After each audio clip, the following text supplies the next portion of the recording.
நான் ரெடி, நீங்கள் ரெடியா? எதுக்குடா ரெடின்னு கேட்குறீங்களா? ஓட்டு போடுறதுக்கு. இப்போ மதியானம் சாப்பாடு சாப்பிட்றதுக்கு.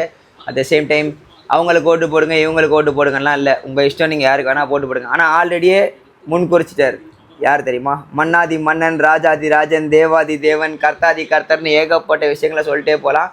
அவர் முடிவு பண்ணிட்டார். அவர் ஆல்ரெடி முடிவு பண்ணியிருப்பார் யார் முதலமைச்சராக வர போகிறாங்க என்ன ஏதுன்னு சொல்லிட்டு. நீங்கள் யாருக்கு ஓட்டு போட்டாலும் அவர் முடிவு பண்ண தான் நடக்கும். ஸோ அவர் யாரா அப்படின்னு கேட்டிங்கன்னா, my heavenly father Jesus Christ holy spirit name. Okay, even I also pray. ஏன்னா அவர் வந்து சமாதானம் பண்ணிக்கிற தேவன். யாரை கொண்டு வந்தாலும் சமாதானமாக நடக்கும்ன்றது அவருக்கும் தெரியும். அவர் அப்படி தான் கொண்டு வர போகிறாரு. ஓகே, ஒருவேளை இதை பார்க்குற நீங்கள் இந்து, கிறிஸ்டியன், முஸ்லீம், ஊவர், ஓகே, ஒன்லி மெய் தேவன் அப்படின்னு நான் வந்து ஆனஸ்ட்டாக நெஞ்ச தட்டி சொல்ல முடியும்.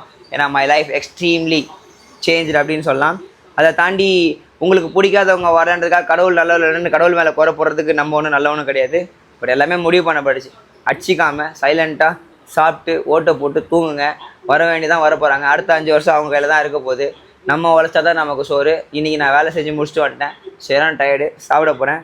ரொம்ப பிடிச்ச சாப்பாடு பிஸ்மில்லாபாத், இல்லை பிஸ்பெல்லாபாத் ஏதோ சம்திங், சாம்பார் சாதங்க அப்படின்னு சொல்லிட்டு போயிடலாம். அப்புறம் முட்டை எல்லாமே இருக்குது. நம்ம ரன்னிங் வர இன்னும் காலிலேருந்து ஓடல. ஏன்னா ஒரு நாள் நைட்டு தூங்காதது என் வாழ்க்கையவே எடுத்த மாதிரி இருந்தது. ஸோ அதனால் சாயங்காலமாக ஓடலான்னு இருக்கேன்.